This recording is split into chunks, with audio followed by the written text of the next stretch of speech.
Now, here's the hosts of Top Story, KLIXcast and Jill Skeen. Good morning and welcome to Top Story. Good morning, Kelly. Kelly? Kelly. Kelly? I've been called a lot of things, and that's actually one of the better ones. I got a few more for you if you want. Yeah, I know you do. You got the beeper ready? And welcome to Top Story. 7360300 is always the number to call. Once again, thank you for sitting in for Jill Skeen. Yeah, glad to be here. I'll be here a few days. Yeah, and then coming up a little later, we have the Cops of the Bad Guys list. Hey. I believe today it's Sergeant Ken Menzel with the Twin Falls County Sheriff's Department. Hope I'm not on that list. I do too, although I could very well be. You never know. I am on the list, according to some people. Oh, are you? Yes, indeed. You're on some people's list, That's right. And then at 9 o'clock, we have Kelton Hatch with Idaho Fish and Game coming in to answer all of your fish and game questions. Hey, that'll be fun. I think so. It's that time of year. Everybody's out hunting and ready to get out there. We're in full swing. Yeah. And then pheasant season will be opening up soon. Oh, all right. Later this month, so that's always an exciting time. I did a lot of pheasant hunting when I was a kid. Did you? Yeah. We lived on the farm, and I'd get off the school bus and go in the porch and grab the 12 gauge and the hunting dog and go out and walk over the farm, come back with one or two pheasants. Now, did you eat them? Were they good to eat? Oh, yeah. Oh, absolutely. Yeah. I prefer pheasant over chicken. Do you? Oh, yeah. Although I haven't had any for years. Well, maybe you ought to get back into that. Our hunting dog got run over by a car there on the highway. Oh, okay. After we'd had him for several years, and hunting just wasn't the same. No? I've had other dogs, but never a hunting dog like it. It was just a little part Cocker, part Brittany Spaniel. Oh. Man, I'll tell you what, he was a hunting fool. He would literally hunt until he couldn't walk anymore. Really? Yeah. Wow. Poor guy. And he would just walk out ahead of you, and he'd flush him as you went, you know. Oh, it was great. He knew what he was doing. Spot was his name. Spot. Yeah. And we never trained him. It was just... Really? Yeah. It was just... It was in his blood. In his blood. He knew what he was doing. Yeah, he was a great hunter. You can't teach your current dogs to hunt? No, my Boston Terriers, I don't think, would be very good hunters. Okay. You never can tell, though. They might be. I've just never tried it. They just hunt for the dog dish, right? That's right. And they don't even have to hunt very hard for that. But at any rate, we do have some news to talk about this morning. First of all, federal health officials are now going to require temperature checks for the first time at 5 major American airports for people arriving from 3 West African countries hardest hit by the deadly Ebola virus. However, health experts said that the measures were more likely to calm a worried public than to prevent many people with Ebola from entering the country. Still, they constitute the first large-scale attempt to improve security at American airports of entry since the virus arrived on American soil last month. They are also a notable policy shift at a time of rising concern about the disease. Public health officials had initially resisted the move, saying such checks would be an unnecessary use of thinly stretched resources, but pressure for tougher action mounted. So I don't know. I don't know why they don't restrict travel from those countries. I think at this point they should. I think they should, because I don't think they have control of it where it's originating. You would think that the airlines would say, look, you know what, we're just not going to land and take off in your countries for a while until this blows over. I realize that'll probably be a huge economic hit for them. Right. But, okay, so what's more important, money or not killing people? So, and I don't know, we talk about restricting those from landing in America, but then again, there's no guarantee. I mean, we could restrict Sierra Leone, Liberia, Nigeria, and those from taking off there and landing in the U.S., but what happens when from Nigeria or Liberia they go to Glasgow and they go to London and then they switch planes and then they come over here, you know? So I really don't know if that would help all that much. I know, because I think they say it can incubate for almost 21 days or so. Yeah. And I think the guy that died in Texas didn't show signs or any symptoms until he got back. That's right. Then he went to the hospital and they gave him some, ibuprofen or something and told him to go back home. Right. So after he said, I'm from Liberia. Yeah. That would have been a red flag. Yeah, you would think, wouldn't you? Think. The fatal shooting of an 18-year-old black man in South St. Louis by an off-duty police officer sparked a night of unrest and a city still reeling from the August slaying of an unarmed man in nearby Ferguson. Wednesday's shooting happened at about 7:30 p.m. in the city's Shaw neighborhood and involved an officer working at apartment-approved secondary job for a private security company. The officer approached a group of men. One of the men took off running. So the officer pursued. The chief of police said the suspect approached the officer in an aggressive manner with a physical altercation occurring. The man then turned and fired 3 rounds at the officer before his gun jammed. The officer, who was not injured, returned fire, shooting 17 times and fatally wounding the man. A gun was recovered at the scene. The officer was placed on administrative leave as per department policy. Now, of course, there are people there who are upset because this big guy who attacked this policeman fought with him, then shot at him 3 times, and then was shot and killed by the same policeman. How dare they do that? You know what? Anybody attacks me like that, and I've got a gun, they better know they're going to get shot. Right. This is ridiculous. But, there are some people who are these antagonists who are looking for a reason to riot, especially on the heels of the Ferguson situation. Right. And they even said that many of the people who were there, I don't know if they'd call them riots or not, but whatever was going on overnight, many of them were from the Ferguson area. And many of the ones who rioted in Ferguson were not even from the state. Yeah. So, these are just antagonists that are just trying to get things going here. If that's not a justified shooting, I don't know what in the world would be. Mm-hmm. So, but it's too bad. China has just overtaken the U.S. Wait. Many of us would say they already have. I was going to say, wait a minute, what? Yeah. China has overtaken the U.S.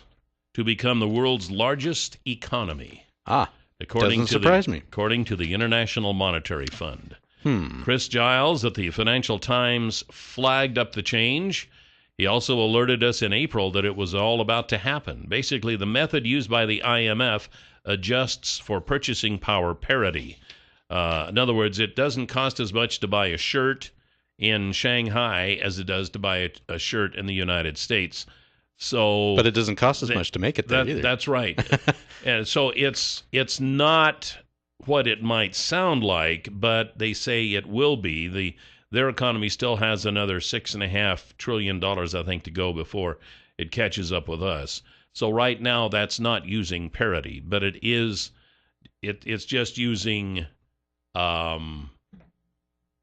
on a per capita basis. Oh. Does that make sense? No, but it doesn't have to. I hate to read it because it's confusing, and it's probably just as confusing as the way I'm trying to explain it. But the way it goes is they will be overtaking our economy one of these days. They're still communist, right? Yeah. Oh, okay. Yeah. It's kind of funny because as some of these communist countries are more westernized and more capitalized, the people become less communist, but the government stays that way and tries to control them. And hence, China has been having some riots and some problems here lately. Demonstrations. People who are wanting more rights and don't want to live under this communist form of government. So it's kind of odd how that works, and yet we have leaders in our own government who are trying to get more socialistic and communistic at the same time. So multitasking, and I've been trying to tell my boss this for I don't know how long.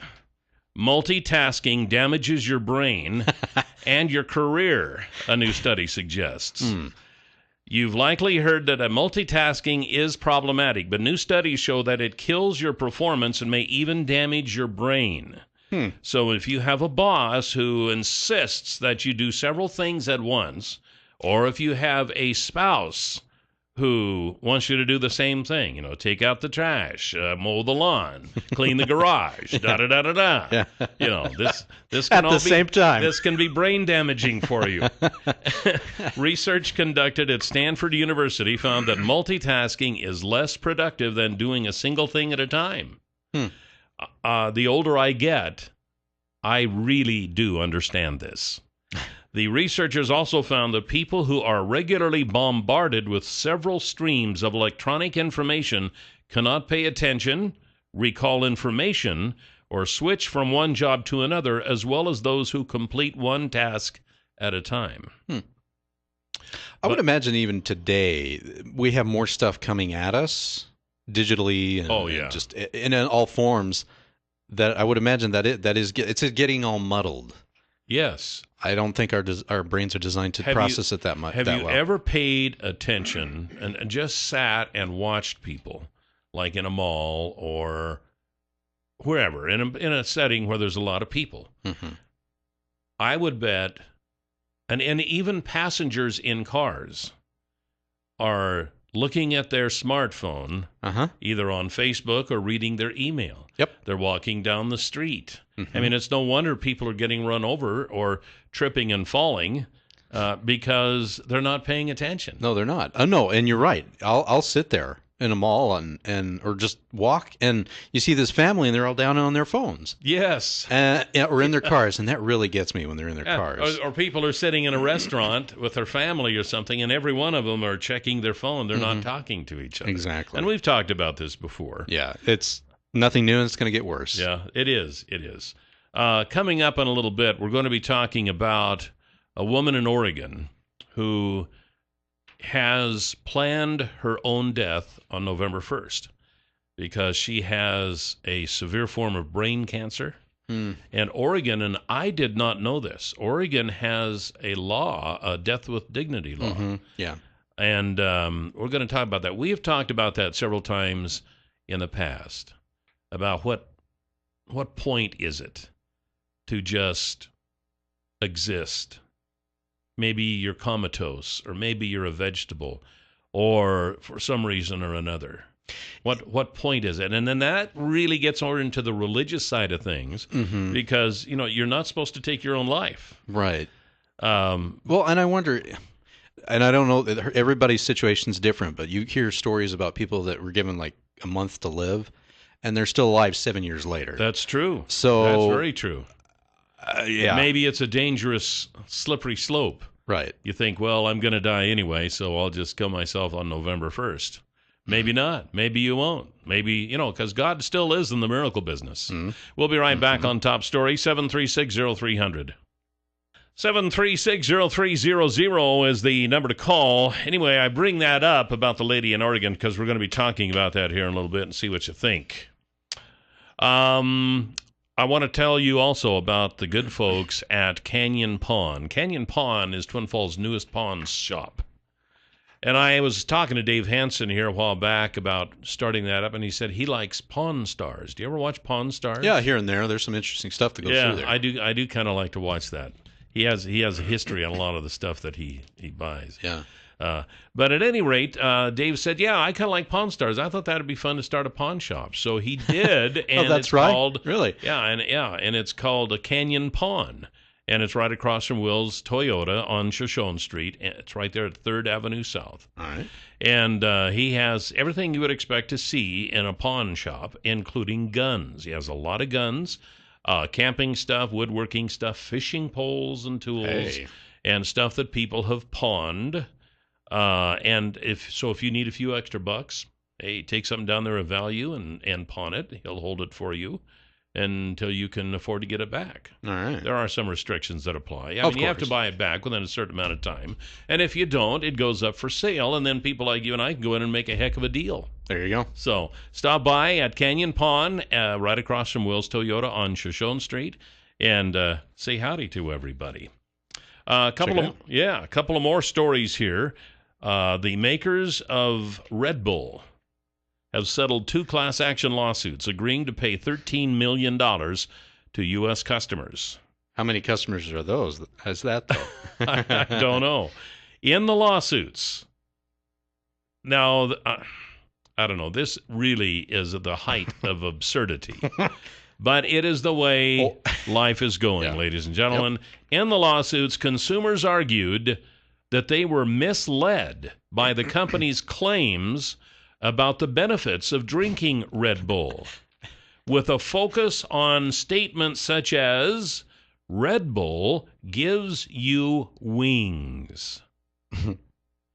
So apparently there were some people out there who purchased Red Bull in the hopes of growing wings. And these people apparently sued when they found out that that wasn't going to happen. So the court has not decided in favor of the consumers or Red Bull.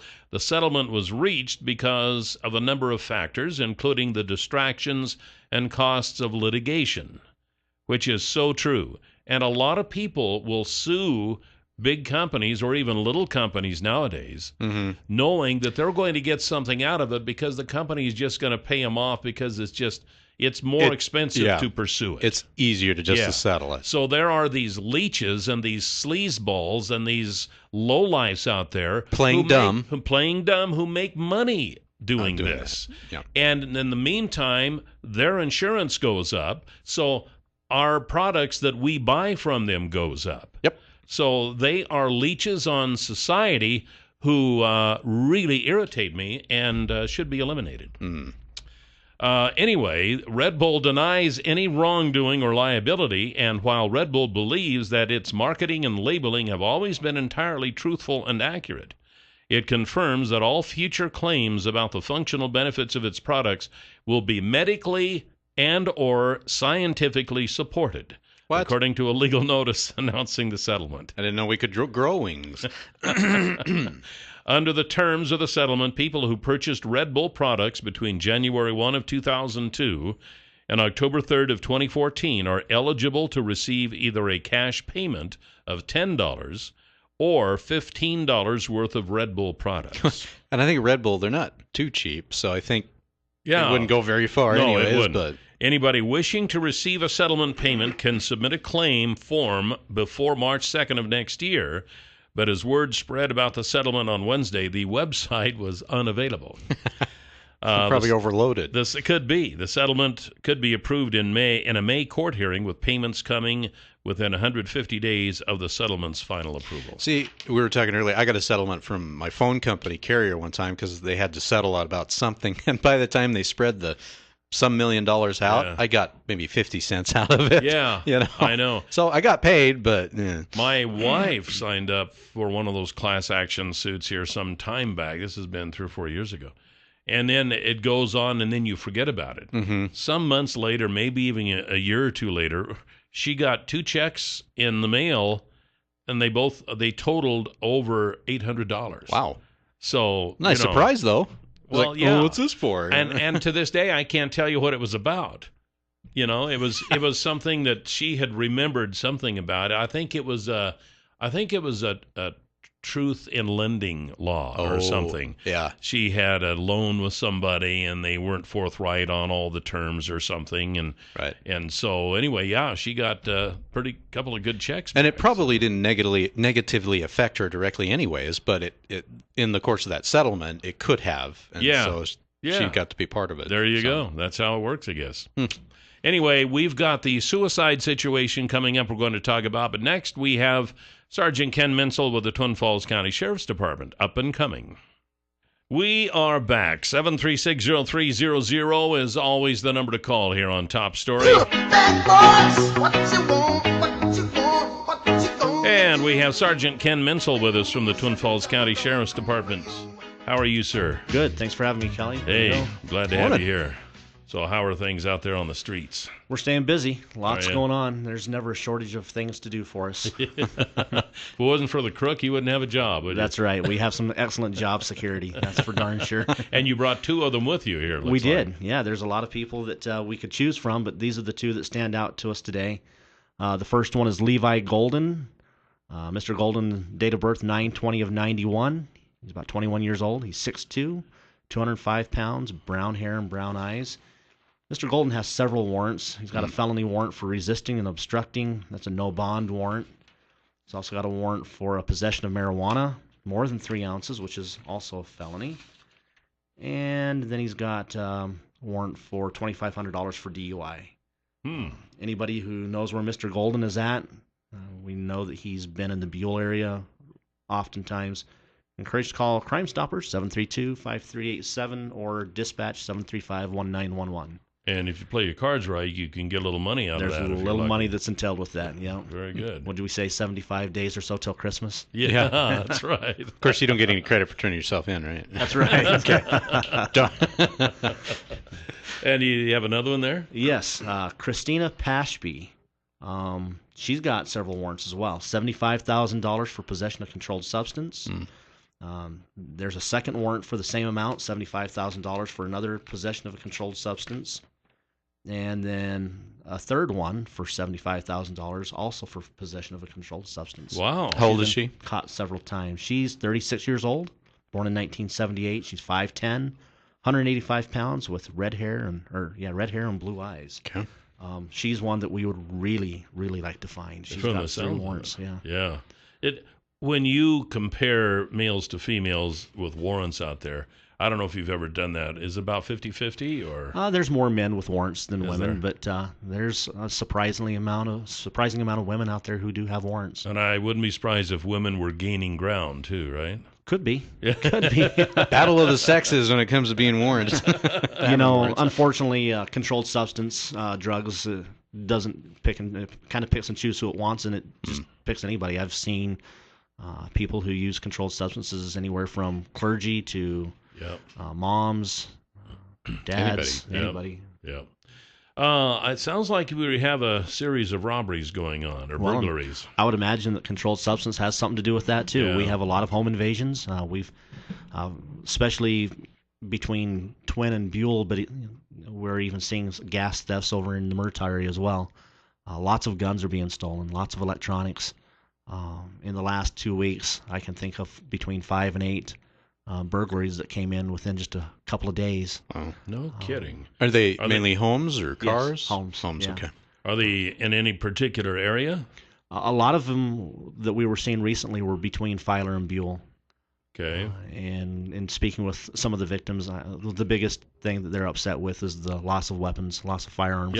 Yeah. And well, I imagine weapons are easy to get rid of. they are very easy to get rid of, and the frightening thing with that is when you have somebody who is potentially under the influence of a controlled substance and now they have in their possession a firearm, it doesn't make for a very good combination. Yeah, right. Exactly. We're hoping that if anybody has any information on who might be involved in these crimes, to again call us at dispatch 735-1911 or that Crime Stoppers number at 732-5387. So what should people be on the lookout for? Because around here, neighbor kind of looks after neighbor, and so what should we be looking for? Look for cars that don't belong.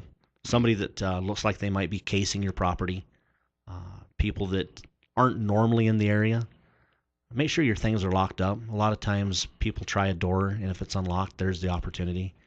The more obstacles you put in the way of the burglar, the person who's trying to deprive you of your property, those deterrents will push them to the easy target. It's the easy stuff they're looking for, a quick in and out to be able to grab their stuff and go, because they don't want to get caught. Yeah. Was it easy for these recent burglaries for them to get in? Yes, fairly easy. Door unlocked or window open or something? Mm-hmm. Okay. A lot of people in the country are very trusting, or they Right. think they're out in the country so they don't have to worry about it. Nobody will be out there. Nobody locks their fuel tanks, hardly. You see fuel tanks are an easy target. Yeah, absolutely. And generally it's dark. Mm-hmm. We don't have street lights and Right. such, so they can walk around with impunity. Get a gun safe. Put your weapons in a safe. Yeah. You bolt that safe to the floor if you want. You make it difficult. You're not going to lose your weapons in a big safe. Yeah, They're looking for what's hidden behind the suit coat in the closet. yeah, and they can find that stuff. Right. They know where to look. They can find the hole in the wall behind that picture that's hanging up there. Mhm, absolutely. So, all right. So anyway, they should call. What are the numbers again? That's Crime Stoppers, 732-5387. Any information that would help us find and prosecute the people involved in these crimes would be eligible again for a cash reward, or dispatch 735-1911. Very good, Sergeant Ken Menzel. Thank you for what you do. Appreciate you coming in. Thank you, sir. And this is Top Story on News Radio 1310 KLIX. An Oregon woman plans her suicide on November 1st. We're going to talk about that next.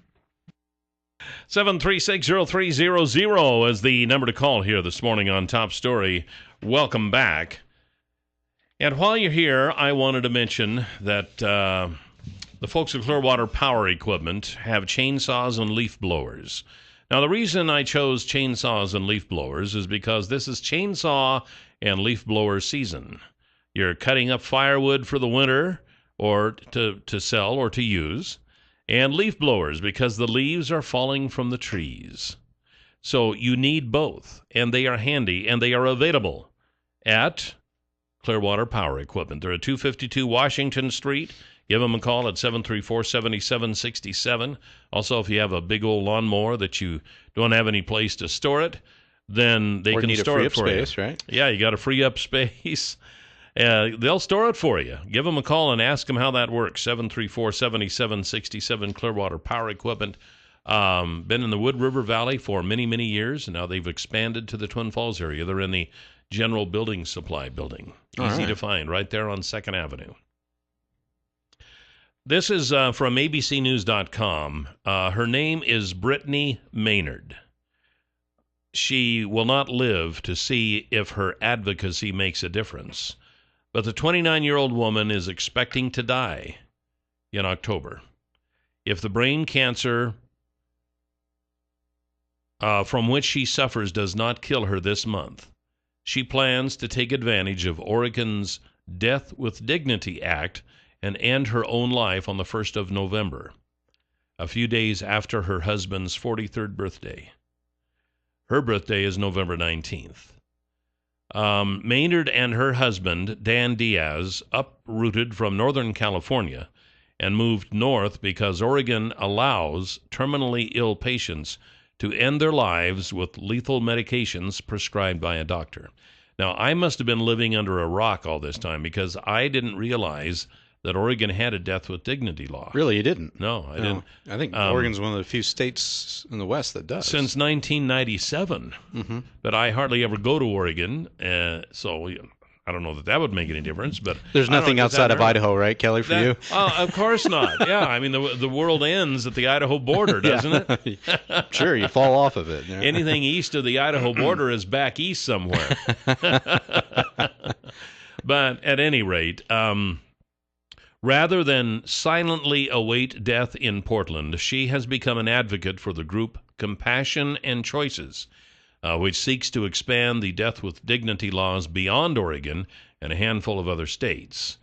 Oregon in 1997 became the first state to make it legal for a doctor to prescribe a life-ending drug to a terminally ill patient of sound mind who makes the request. The patient must swallow the drug without help. It is illegal for a doctor to administer it. And I didn't realize this, more than 750 people in Oregon used the law to die as of December 31st of 2013. Wow. 750 people. The median age of the deceased is 71. That's not that old. Not anymore. But not anymore. Believe me, I'm only 10 years from it. Believe me, I know it doesn't seem that old. My dad's over it. I don't. Yeah. Only 6 were younger than 34, like Maynard. The state does not track how many terminally ill people move to Oregon to die. One of the frequently asked questions on the state's Public Health Division website is how long does someone have to be a resident of Oregon to participate in the act? There is no minimum residency requirement, but a patient must prove state residency to a doctor. Some examples of documentation might be a rental agreement or voter registration card or a driver's license. We talk about this every once in a while.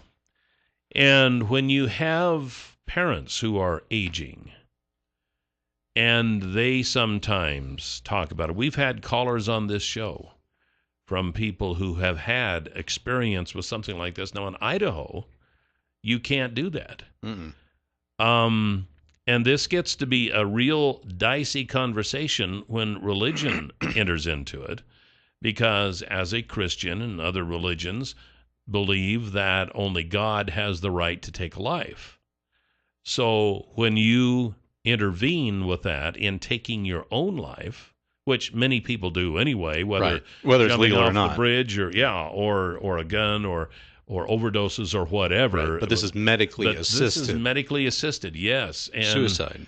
Right. And so a lot of things enter into this. But when you see a loved one who is maybe a vegetable, just laying there with no cognizance of anything, but they're just existing. But can you still take advantage of that law if you are not? Because according to this article, it sounds like you have to be mentally aware.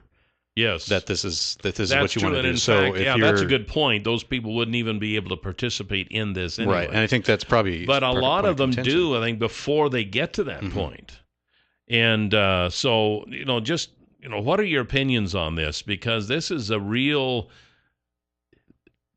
an emotional subject. Right. When you talk about taking your own life, or you imagine and planning it, and can you imagine if your loved one, your husband or your wife or a parent or someone says, you know what, I have this disease that isn't going to get any better. It's killing me. I'm going to take my own life on this certain date. Can you imagine the emotions involved in that? And to be in this woman's shoes, I don't question her how she feels right now. But to be in that, to sit there and realize that there's no hope, right, is dumbfounding to me. But again, I'm not in her situation, so I can understand that. But I can't imagine just being at that point saying, there's nothing else for me. I know. I don't know. Maybe I can imagine it. I think I can imagine it because I'm older than you. No, really. Right. And but when you get older and then you start realizing your own mortality. Right. Even at 61, which is not all that old, but even at that, I'm not 21 anymore either. Right. Neither am I. Right. So what do you think? 7360300. Top story. You were on the air. Good morning. Good morning. I can give you my personal view. I am 70 years old. I can still get around, but I'm not as healthy as I used to be. I definitely will end my life if I get to the point that I'm walking with a walker and a wheelchair. To me, that is not living. That's just breathing air. Mm-hmm. And when and if I get to that point, I will either go to the bridge or find some other way. Because I will not be in a wheelchair. Yeah. Well, I hope you don't get to that point. I will not go to an old folks' home. Yeah, I know. I hear you, man. I hope you live to a ripe old age of at least 100. I often kid around that I want to die at the age of 105 after being shot by a jealous husband. Right. So, but yeah, but yeah. And I understand that, and I think of myself today, and even my dad, who's 97, he is still he's still kicking, and he lives in an it's not really an assisted living center, but they have their own apartments, right, and stuff like that. So they still do for themselves. They cook for them and stuff. But, when you're sitting there day after day watching the TV and living till the next meal, that is not living. But then again, do I have the right to say, okay, I'm going to end it because this isn't what I had envisioned? 7360300, top story, you're on the air. Good morning. Good morning. I thought I would throw in, I do have an opinion on it, but I see another angle too with stuff like this, almost in this, like with abortion, where it's all choice, I have the right, my body. But there's a line, when abortion became legalized and more maybe accepted, now a woman, something happens and her boyfriend, whatever, well, you can go take care of this. I'm not ready to be a dad. You can go deal with this. Mm-hmm. And instead of a right, it almost becomes an obligation to spare those around you. Maybe not officially an obligation, but I know of women who they didn't feel like they had a choice at all. So I wonder if this whole death with dignity, I was in Oregon when that law passed, is that going to change at some point? Are we as a society going to be, there's going to be some pressure on our older folks or our terminally ill or even our handicapped to say, you're expensive, it's heartache for everybody to watch you like this. And are they going to start feeling some sort of obligation? That worries me. Yeah, that's an excellent point, too. What is that movie of Charlton Heston, Soylent Green, where they send the older people off to pasture and And, yeah, I saw that, but it was many, many, many years ago, and I don't even remember what it was about. Right, but she has a point. I mean, what does it come to where you don't have a choice, and they're like, look, you're going to have to end it on this day just because you're costing too much. Yeah, you're too don't much have sorrow for your family. You don't have insurance. You can't work anymore, so you're in a facility. It's costing $2,000, $3,000 a day. It's better just to for end treatment. Yeah, maybe you should just. Yeah, that's an excellent point. That is an excellent. She does point. raise it. It's interesting. So. 7360300 is the number to call here this morning on Top Story. But I don't know. This has always kind of been dear to my heart because, and the lady who is doing this is Mrs. Maynard. And she's young, and it's unfortunate. I know. I mean, she's 29 years old. I know. She's a nice-looking young lady. It looked like has the world ahead of her, but with brain cancer. But even at that. You never know. You don't. Like I said, you hear those stories of people saying, "Look, you're going to die in a month. Right. Start preparing for it." 15 years later, 15 years later, alive. they're still kicking. Yeah. So I don't. Every person is different. I know no two cases are the same. Right. So I'm hesitant to really judge them as for what they're deciding to do. Oh yeah, but, and I would never judge her. I'm just sitting here thinking, it's interesting that she has chosen that route. I don't know if I would or not. Right. I wish I could give her hope. All right, me too. And say, look, there's a possibility that but whatever she does, I'm not going to judge her. 7360300 Top Story, you're on the air. Yeah, good morning.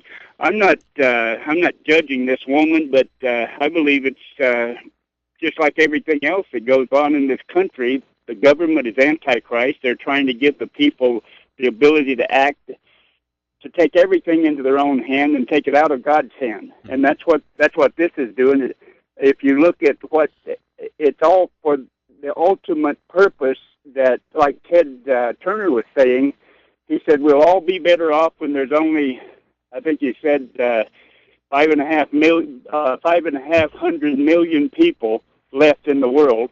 And Eric Pianka, a professor down in Texas, says we have to go.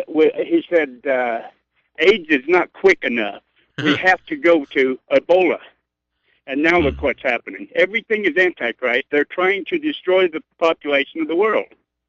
Well, that's one way to look at it. I can't say that believe me, and I'm kind of a conspiracy theorist. I'll admit it. When this Ebola thing started, I thought, it makes you wonder, because there have been people in high places over time saying, we have to reduce the population of the world if anybody's going to survive. We have to downsize. That's right. We've got 7 billion people in the world, and in just a few years it's going to reach 8 billion people. And we only have so much land mass. We only have so much farm ground, which is being taken up every day by development. What is going to happen? Are we going to try to take steps like this? Now, believe me, I don't think this particular Ebola outbreak is part of a plan like that. But I do think that it's taken advantage of. I do think that they're. I don't think it's part of the conspiracy, but it does make you think. It raises eyebrows. It does. Sure, there's not enough room in Owyhee County to move people into, or Texas. Top Story, you're on the air. Good morning. Well, just because you mentioned Ebola's killed like 4,001 people in the world. Yeah. The flu kills like 400,000 people a year. So. And look at what abortion kills. Yeah. I mean, so you pick it, but I the last caller said that there's been this trend to take everything out of the hands of God, and I think that everybody forgets God gave us free will, and it's not government's job to tell us when and where and what we can do. Government's job is to protect us from each other. I mean, so that's why you have a police department. It should be so I don't go and steal your stuff or injure you. But you shouldn't have any say what I do in my home. If I want to marry somebody, if I want to kill myself, whatever I want to do, if I want to smoke grass, that's my decision. That shouldn't be the government's decision. Are you more libertarian? Yeah, I think so. Okay. That's okay. Yeah, I got to go, but thanks for the call. Good thoughts there. Coming up next hour, we have Kelton Hatch with Idaho Fish and Game right here on Top Story. Welcome back to Top Story. 7360300 is always the number to call. Welcome back, Benito. I'm back. Yep. Thanks for setting in for Jill today. Glad to.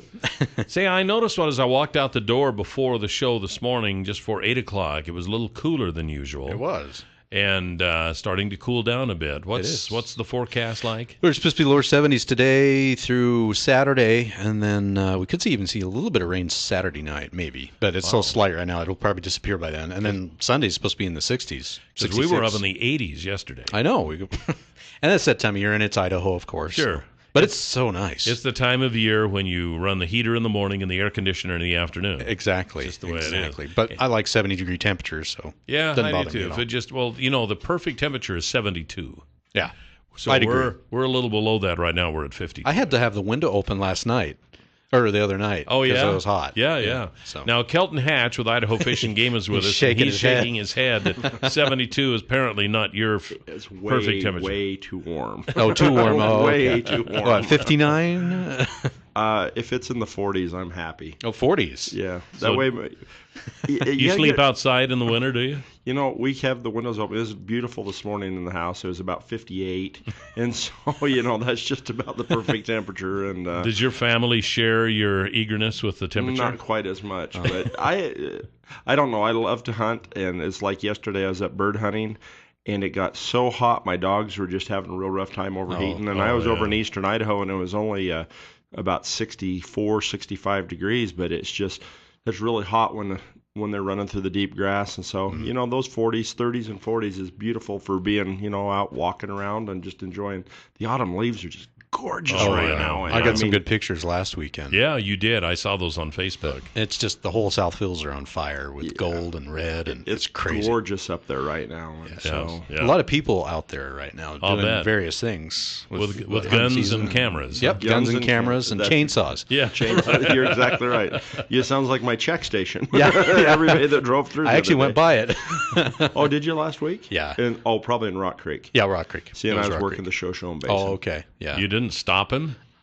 No, I stopped and I said, you don't need to talk to me, right? And he said, no, not if you haven't been hunting. I said, nope. So, wow. So you could have been hunting, but... I could have been, but I didn't put in or get a license, so... Yeah. Usually they have bright orange on when they drive by, or camo.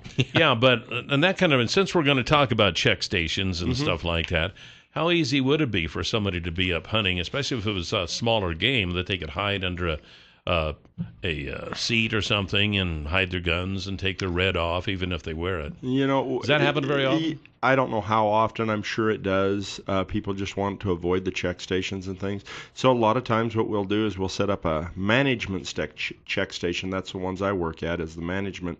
And then maybe down the road we'll have a everybody stop check station. And we do that, and we'll have a dog down there and double check just to make sure that people aren't trying to. We don't do it on all our check stations, but we do have just random officer enforcement check stations. But kind of like a DUI check station. Similar. And so we'll have the pup down there, and he'll go around sniff the car and stuff. In the old days, you used to get birds stuffed in hubcaps. Yeah, really? Yeah. Yeah, just crazy things like that. But we don't see a lot of that nowadays, and so and that's a good thing. But we're out in full force, and this weekend is the big kickoff to everything. And so we'll have check stations all over the valley this next weekend. Wow. All right. So what do you do with the check stations? And because I always thought that just when people came through, you checked their tags and their license and sent them on their way if everything was fine. But apparently it's more than that. It is. We've got two types of check stations, and I was thinking about this the other day when I was, sometimes people say, well, what are you guys doing there? But most of the check stations where we ask sportsmen, it's an informational check station or a biological check station. What we'll do is, like, if you come into the Shoshone Basin check station with a deer and it's a yearling, the thing I'm going to do is I'm going to weigh it. I'm going to split the sternum just a little bit, and it's called the xiphoid complex right in there. We'll get a xiphoid fat measurement to see how fat the deer are. We'll weigh all the fawns. If it's a buck, we're going to measure width and antler points. And we'll try to get just, whether it's a it's a yearling or an adult deer, we'll collect that data. And then we'll also collect the lymph nodes from its throat. out of its neck. And what we're doing on that is it's for chronic wasting disease. We've never had chronic wasting disease in the state of Idaho, and we hope to never get it, but we've got several surrounding states. And chronic wasting disease is similar to the mad cow disease, and it's what deer and elk can get. And so we're very vigilant in monitoring, as we try to get a couple thousand samples a year from all across the state, especially on our bordering states, because they've got it in Colorado and Wyoming, and there's a little bit that's showing up in Utah and a bunch in the Midwest and stuff like that. But we try to do a good monitoring job on that. But along with doing that, we some places we pull teeth, to get ages on bucks, on antler spread. We did that for several years, and so these check stations are just invaluable tool for us to be able to gather data on what's going on with the deer herd, because hunters are out there harvesting animals, and it's a good way, once we have an animal in their possession, for us to gather data to be able to see how healthy the population is. Let them do the work for you. You bet. But the other thing I was thinking about is besides the deer and the elk and things like that, we also have, and I bet a lot of listeners didn't know that, on all our moose, if a hunter harvests a moose, they bring in us a liver, blood, hair, and meat sample. Really? And so we're checking for artery worms and things like this, because they had some major die-offs on moose over in the Wyoming and Colorado area, so we're really monitoring that, trying to make sure we don't have any of that in any of our populations.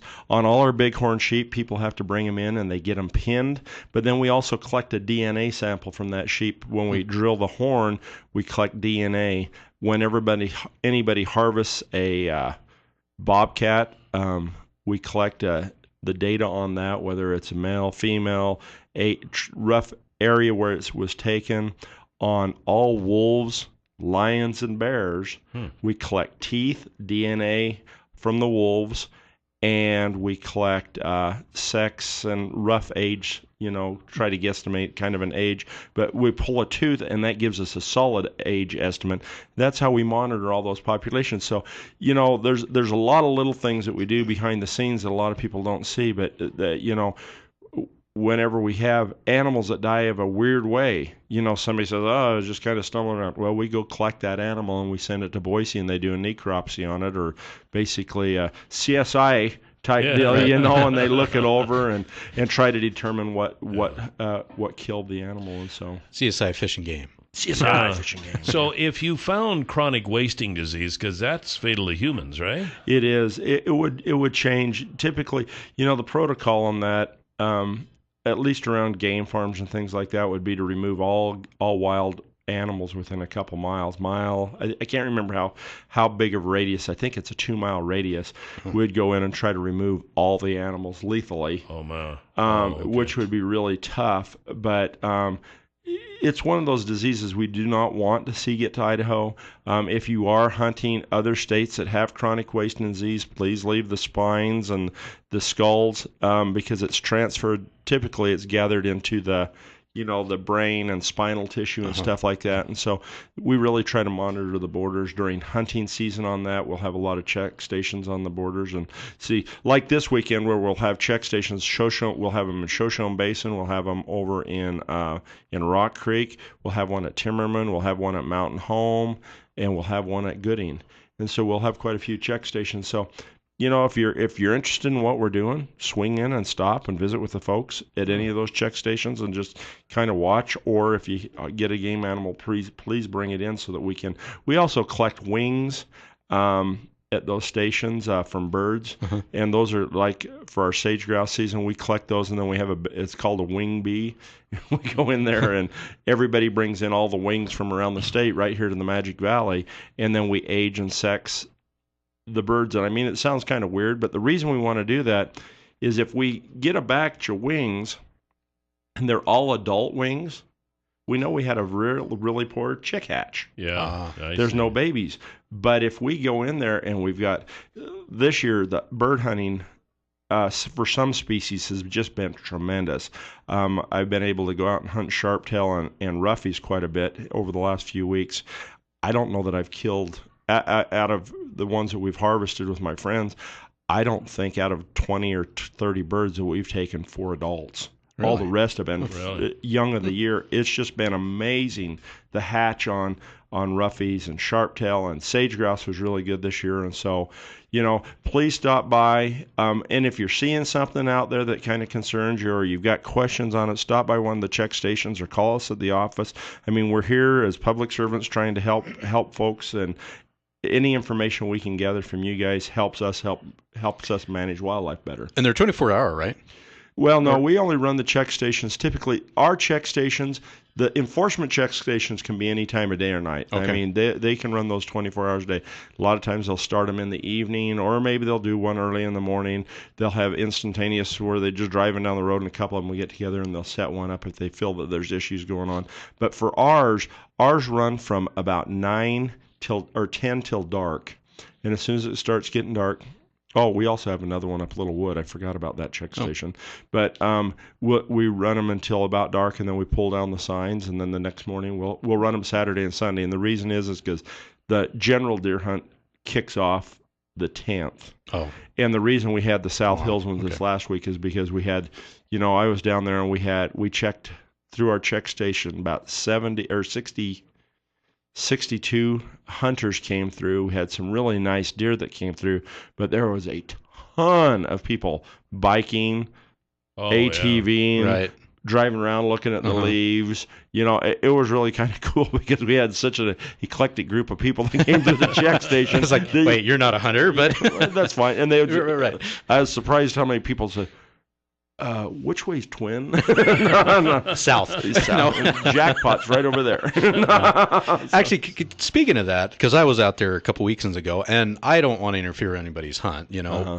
For us hikers that just like to go out and look at stuff, is there something we should be doing? I wore a bright shirt. I had some orange on. Is there anything we can do to be safe to make sure we didn't interfere either? I would probably try to I wouldn't do it early in the morning or late in the evening. That's typically when our game animals are moving the most. Try to stay exposed in the fact that lots of people can see you. Right. Not the other way, Benito. Right. Oh. We don't want you exposed. Oh, come on. But it's freeing. But bright clothing really works. Okay. I wouldn't wear my antler hat, and things like that. Or your camos. Wouldn't wear fur. But not the bear hide. No. Okay. But I think what you did was just about right. Okay. Good. Just stay in the open and go out stay and visible. enjoy it. Right. Stay visible. It's just gorgeous out there right now. It is. We have Kelton Hatch with us from Idaho Fish and Game. If you have questions or comments, the number is 736-0300, and we'll be right back. We are back. 736-0300, the number to call. Kelton Hatch, Idaho Fish and Game, is with us this morning. Yesterday's $100 instant winning name is Kathy Southwick. Kathy Southwick, congratulations. Your $100 word of the day for today is spooky. Spooky. S-P-O-O-K-Y. The word of the day is brought to you today by the folks at the Happy Landing restaurant at the airport. It's a great place to eat, and on Sunday afternoons, watching football, $2 drink specials, that's really a fun thing. Yeah, go relax. You eat at the airport ever? I never have. It's been a while. Need to start. Homemade food. I'll tell you what, it's good stuff. Good stuff. Anyway, go to our website, newsradio1310.com. Click on Word of the Day. Type in spooky. Spooky. And you could be a $100 instant winner. That's 2 O's. 2 O's, S-P-O-O-K-Y. Not spooky. Yeah, right. Unlike Facebook, where everybody spells oops, O-P-P-S. That's not how you spell oops. I'm sorry. It's one of my pet peeves. Wait, well, how? Oops, O-O-P-S. Right. Come on, Benito. Well, what was your first? O-P-P-S. Okay. That spells ops. Ops, yeah. That's not oops. Oops. So come on, people, on Facebook. Learn how to spell. Learn how to proofread. All right. Rant over. We got a caller for Kelton. OMG. Tell the top story. You're on the air with Kelton Hatch. Kelton, I'm an archery hunter, and I was up in a pioneer unit, and they had opened a depredation hunt in the same area. Yeah, down in the ag fields. Fish and Game post on their website a separate page warning archery hunters of people with rifles out there. I don't think it would be that hard to put up a warning page on your site to tell people, oh, there's going to be a depredation hunt going on in your unit. All right. I think that's a great question. This is something we've battled. I apologize for any inconvenience you had with that, because this is a continuing issue that we could have. We've thought about signing major arteries or roads going into those areas. What happens on this is we'll have these archery hunts going, and then we start getting a lot of elk moving down into the ag fields, and they start eating hay and corn and things like that. And even in some areas we've got rifle seasons, like in the South Hills we had a rifle elk season going on, and pronghorn rifle seasons going on, while archery seasons are for pronghorn. It's within a mile of it's in cultivated fields or within a mile of it on BLM land. If Forest Service is only a half a mile away, you can't hunt the forest. But it's basically to haze these animals out of this ag area. And this is just really a new phenomenon we've ran into in the last few years that this gentleman brings up because hay and corn and commodities have gone through the roof, and then when we get these wildlife in there, it's really causing a lot of damage. And we end up paying what we call as depredation claims. What that is we reimburse the farmer or the rancher that loses hay and corn and stuff like that for the crops that they lose to wildlife. And so that's why we're so aggressive with these greenfield hunts with rifles. But it has... If that is a really good suggestion to get something on the website, and that's something that we could probably do right away, and so I'll bring that up. And then I think the other things we're looking at possibly doing is starting to sign areas that's down low. What I guess in the past kind of the logic has been, we're hoping that most of the archers will stay up higher in the hills, but we still have archers that like hunting the low ground around ag fields too, because it's just, there's a lot of game down there sometimes. It's easier to get to. Is there, excuse me for my ignorance on this, because I've never done an archery hunt. Do they hunt differently than a rifle hunter does? You bet. Rifle hunters, you want to be as visible as possible as far as I'm concerned. I'm a firm believer that my kids will not rifle hunt without orange on. Okay.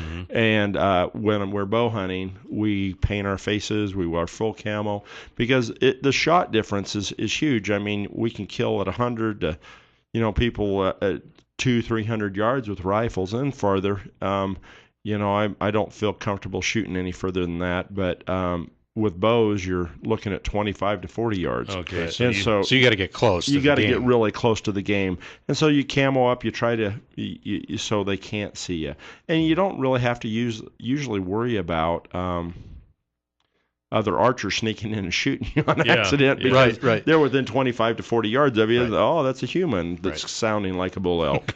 Right. And so they're there. They're there, and so. But that was a really good question on there.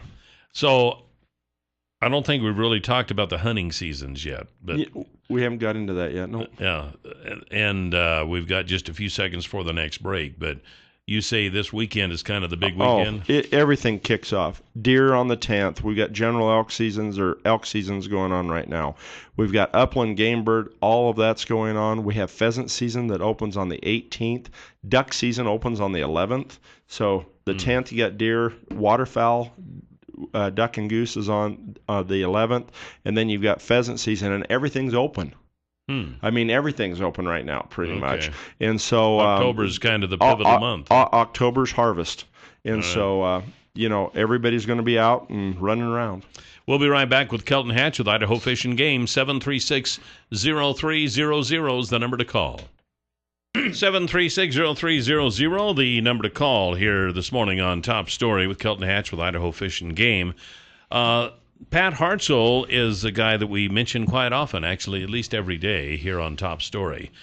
He's the guy with Stanley and Company who can set you up so you can see one of these low-end honey loaders in operation. If you have a big feedlot or dairy operation and have issues with manure, the low-end honey loader is something you want to look into, because it can load any type of manure and take it to somewhere where it's more beneficial.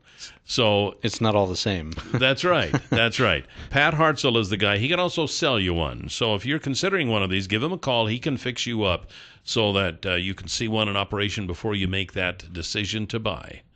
His number, his own personal cell number, is 280-1167. That is 280-1167. Pat Hartzell with Stanley and Company. We have Kelton Hatch with Idaho Fish and Game, and we have a caller. Top story. You're on the air. Good morning. Kelvin, what's your opinion on the landowners' permits being sold for trespassing fees for these tags? And then when a hunter draws a trophy tag, him selling it for, say, $10,000 for an elk tag. Well, that's one of those really fun political questions. I appreciate it. I understand people's frustration with this. There is a difference on that. It's not legal to sell landowner permits. But we've had incidences like this gentleman has said that people will sell trespassing permits for their property and then designate the tag to somebody else.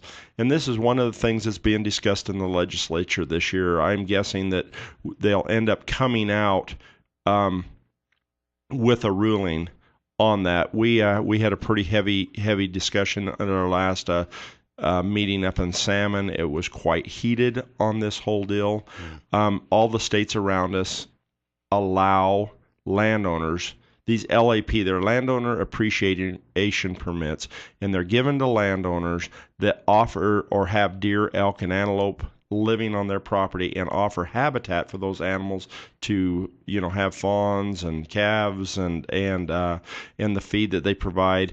And so they give them these tags. What has happened, there's a lot of money in this, and so a lot of other states have started selling them. It'll be interesting to see what the legislature does this year. The landowner can designate the tag to somebody else because what it is, it's not the permit. It's a paper for a permit that they can designate to somebody else. As for hunters being able to sell their tag, we can't because they get the tag, it's in their name, and you cannot transfer a tag, and so it's two different pieces of paper. And I know it's a technicality, but no, this is one of those really politically charged questions, and so I'm just kind of skating around the edge and it's kind of one of the, you don't make the decision, you just have to enforce. I don't. The rule. I've got my own opinions on things like this, and I'll probably keep it to myself right now. All right. 7360300. Top story. You're on the air with Kelton Hatch. Yes, Kelton. Yeah. Michael Jenkins. Pleasure to have you on, Kelly. And I've got a question about doves.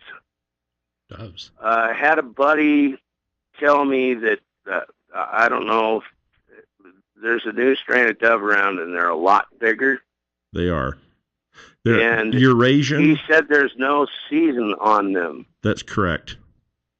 What type of dove is it? It's called the Eurasian collared dove. They got caught in the jet stream evidently, and we've got a ton of them in the Magic Valley right now.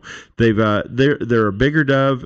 If you go to our regulations, we've got a picture of them in the upland game regulations, and then on our mourning dove, they have a horse collar around their neck. It looks like it's a black collar that goes around the back of their neck. They're larger and they don't migrate. They're non-migrational, and so they're here year round. They're very aggressive. They run off the other doves. They'll run off other songbirds and things like that. Very territorial, and they're they're going to end up being a real nuisance species because we have no real way of controlling them. And so, if you have them in your yard, feel free to remove them from the population because they're not doing anything for any of our native birds. Are they edible? I live southeast of the sugar factory, and I have lots of them, so I'll start helping eradicate the population. I appreciate it. Yeah. And they're not bad table fare. Really? We shoot quite a few of them, and my son and we'll eat them. Some people don't like them. Some people just don't like doves. But I'll come up with a Eurasian colored dove roadkill recipe. Hey, now you're talking. What are they? Is it more like chicken, more like duck? No, it's a really dark meat. Dark meat, okay. All right. Kelton Hatch is with us with the Idaho Fish and Game. Have another segment left here if you have any questions or comments. And then we have the roadkill recipe coming up after the Huckabee Report right here on Top Story. We're back. 7360300 is the number to call here this morning on Top Story, talking to Kelton Hatch with Idaho Fish and Game. And he's getting me hungry. Yeah, I know. Talking about all this stuff that you can eat a lot more than you think. Right. And it doesn't come in the supermarket. That's right. It surely doesn't. Well, there's several things we haven't talked about yet. One of them, I guess, a fishing update. How's fishing doing? It's just crazy the way the fishing. If you're a sportsman or you like the outdoors at all, this is one of those time of years that you really. This is one of those years that you'll remember for a long time. Wow. I mean, the deer numbers are tremendous this year in the South Hills or anywhere in the area. I mean, I was going to jump back on that, and then I'll jump to the fishing. But we've, across the state. Typically, we have about a 65% fawn survival. This last year was around 99. Oh, wow. 98% fawn survival. Just mild winter's good. The deer are just fat as pigs right now coming out of the mountains. Yeah. All the measurements I was able to take this last week on deer, deer are in real good condition. And bird populations are looking really good. And I mean, it's spotty in part of the state. It's not as good as others, but we've had some really good reports on chukars and roughies and sage grouse and sharptail and, the bird population. And on top of that, the fishing at Magic and Salmon Dam are just stupid right now. I mean, I was out at Oakley the other day. Good. Oh, Don't even need bait. You just put the hook in and pull them out. It's not quite that good, but I was over in the middle of the week over at Oakley. There was 14 boats out there. And I'm sitting here going, so you go down and talk to them. Yeah, the fishing's really good. And they're showing you these big old whoppers. Well, you go to salmon. Yeah, the fishing's really good. And the same thing at Magic. And so, if the water's starting to cool off. We had some good precip earlier in the year, so some of our lakes that we were afraid was going to be dry actually have more carryover than we thought they would because of 7 inches of rain. Yeah. And things are just looking tremendous this year for anybody that likes it. Then the autumn leaves. I mean, if you just like looking at stuff, I mean, it's one of those banner years. It's a great fall. I'll be darned. It's a banner year. So if you don't enjoy the outdoors, you got to get out there. Yeah. Oh, absolutely. Even just drive in it. Take a drive up Rock Creek. That's right. Yeah, that's right. Or walk or whatever. Yeah. This has just been a tremendous month. It really has. It has. I mean, and for you guys that like this warm weather like this, it's really nice. It actually cools off quite a bit if you get up in the timber and stuff like that. Yeah. Walk around trees, take a light jacket. But the fishing's is just really tremendous this year. We're excited to see how harvest is going to be overall on deer and elk. Elk numbers were out of this world. For this gentleman called on 49. I mean, from our anecdotal information that we've gathered, we haven't got the full reports in from all the hunters and stuff. Looks just like a tremendous harvest this year on good bulls and lots of elk. We've had 3 of the biggest bulls ever killed in Idaho this season. We had, they're not verified measurements, but their antlers are measured they have a Boone and Crockett standard on how many inches. We had bulls that, it's like I think 365 or 370 to get in B&C into Boone and Crockett. We've had 3 bulls really close or over 400 inches killed this year. No kidding. One with an archer, one with a muzzleloader, 2 with archery, and 1 with a muzzleloader, and then we've had just a pile of other good elk killed. And so, things are just looking really good. I wanted you to talk for a second on I know a lot of people complain about out-of-state hunters, but they really are important to fish and game and to the game of Idaho. They are. It's almost crazy. People don't understand that 10%, we give 10% of our tags in the state of Idaho, which is, people go, oh, that's way too many. Well, this is federal lands, a lot of the stuff that we're hunting on. In other states, there's a Montoya versus Arizona, where Arizona lost a lot more than 10% on some of their trophy tags. I think it went to 50 or just was across the board for whoever, because it's on federal lands. So we designate 10% of our tags. We've never been sued for that yet, but those 10% of our hunters pay for 50% of the fish and game operations. 50% of the operations is a ton, because people don't understand also, if you don't buy a hunting and fishing license, you don't pay anything for Idaho's wildlife. Right. We're the management agency. We do not receive any tax dollars. We're a dedicated fund agency, and that just comes from hunting and fishing licenses, and 10% of that money comes from non-residents. And so, and that's how we run all these surveys, and we do all this diagnostic stuff on deer and game. You asked a question earlier, what do we gather DNA for? Yeah. It's to make sure the tree branches for our animals. Okay. That we're not getting isolated populations and we're getting inbreds and things like that. Right. And it makes sure you have conductivity between different populations of wildlife. And that was a key thing on these wolves, being able to hunt wolves and starting towards the delisting was the DNA samples to make sure that we had genetic exchange across the borders of Idaho, Wyoming, and Montana, which we've proven through DNA testing. And so, there's a lot of little things that we do, but I guess, how much time? We got just a few minutes. Got about 15 seconds. So I'm just going to say, hey, just be cognizant of other hunters out there. Respect it and enjoy yourself. Don't make it a competition. Just go out and have fun. Yeah, absolutely. Always a pleasure to talk to you. Now, you're not leaving quite yet because after the Huckabee Report, you have the roadkill recipe. Yep. Well, we're talking goose today. All right. Well, this is turning out to be a pretty famous thing. You're kind of being known now for your roadkill recipe. There you go. And we'll be right back with Kelton Hatch's roadkill recipe right after the Huckabee Report. You can hear the Huckabee Report each weekday at this time, brought to you exclusively by Waddell & Reed. Laura Nelson, Josh Funk, and Steve Stanger are the financial advisors, and the number is 736-6563. And with the irrigation season kind of winding down now, this is a good chance for you to consider what's called Certaset at Far More of Idaho. No moving pipe, no borders. With the Certaset system, you can grow and harvest every square inch of your field. No more spraying borders to keep the pipe clear. No more costly labor to move the pipe. You put it out there and it stays there. To find out more about it, and this is really an advancement in technology for agriculture, they know all about it at Far More of Idaho, and their number is 324-3341. You can catch them online at farmoreofidaho.com. Tell them that Kelly and Benito and Jill and Kelton told you to ask about Certaset. Certaset. Yeah, really interesting stuff here. I'll tell you, technology is doing wonderful things in agriculture because there's more and more people to feed on less and less land. So that's one of the places where technology is going to save us rather than kill us. Now, speaking of roadkill, we got Kelton Hatch with his world-famous roadkill recipe segment now. Make right us hungrier here, now. Exclusively on Top Story. You're going to hear my stomach here in a second. This is a really basic, but I love eating goose, and goose season opens on the 11th. So when you get your goose, first off, what you want to do is you want to go in there and fillet the breasts. Take the breasts and take them and wash them as clean as possible. You can actually change it.